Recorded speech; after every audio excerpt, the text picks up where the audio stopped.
రోజుకో వంట ఛానల్కి స్వాగతం సుస్వాగతం. ఈరోజు భీష్మ ఏకాదశి కదండి, ఉల్లిపాయ తినకూడదని బీన్స్ కొబ్బరి కూర చేస్తున్నాను. బీన్స్ ఇలా సన్నగా కట్ చేసుకుని ఇలా ఉడకబెట్టేసుకోవడం.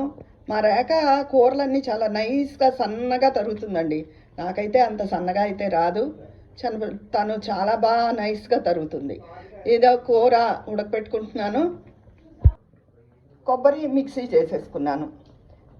కూర ఉడికిపోయిన తర్వాత మిగతా ప్రాసెస్ చూపిస్తాను. బీన్స్ ఉడికిపోయింది. ఇదిగో కొబ్బరి మిక్సీ చేసేసుకున్నాను. ఇప్పుడు ఇలా ప్యాన్ పెట్టుకుని మినపప్పు, ఆవాలు, జీలకర్ర, ఎండుమిర్చి పోపు వేయించుకోవాలి.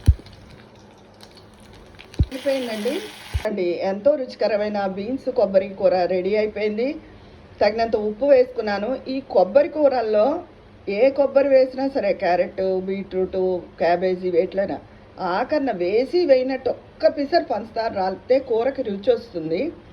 తర్వాత కొంతమంది పోపులో కొబ్బరి వేయిస్తారు. అలా కన్నా ఈ బీన్స్తో పాటు కొబ్బరి వేసేస్తే కూర రంగు మారదు. ఎప్పుడైతే కొబ్బరి వేగిందో కూర రంగు మారుతుంది, కొంచెం రుచిలో కూడా తేడా ఉంటుంది. ఇదండి ఈరోజు నేను చేసిన వంట. బీన్స్ కొబ్బరి చాలా హెల్దీ. కొబ్బరి నరిషింగ్, చాలా శరీరాన్ని మెరిపిస్తుంది. షుగర్ వాళ్ళు తినకూడదు అనుకుంటారు, షుగర్ వాళ్ళకి కూడా కొబ్బరి మంచిది. తర్వాత బీన్స్ ఎలాగా హెల్దీ, ఎప్పుడు చెప్తా బీన్స్ చిక్కుడు జాతికి చెందినవన్నీ చాలా మంచిది అని. ఉంటాను. నా ఈ ఛానల్ మీకు నచ్చితే రోజుకో వంట, మీకు ఈ కర్రీస్ నచ్చుతుంటే కనుక లైక్ చేయండి, సబ్స్క్రైబ్ చేసుకోండి, కామెంట్ పెట్టండి.